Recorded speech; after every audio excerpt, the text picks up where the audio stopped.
मृत्युञ्जयाय सर्वेश्वराय सदाशिवाय श्रीमन्महादेवाय नमः। नमस्तेऽस्तु भगवन् विश्वेश्वराय महादेवाय त्र्यम्बकाय त्रिपुरान्तकाय त्रिकाग्निकालाय कालाग्निरुद्राय नीलकण्ठाय मृत्युञ्जयाय सर्वेश्वराय सदाशिवाय श्रीमन्महादेवाय नमः।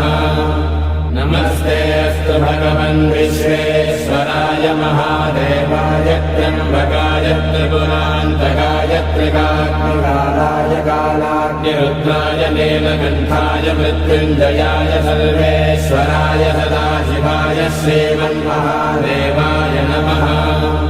नमस्तेऽस्तु भगवन् विश्वेश्वराय महादेवाय त्र्यम्बकाय त्रिपुरान्तकाय त्रिकाग्निकालाय कालाग्निरुद्राय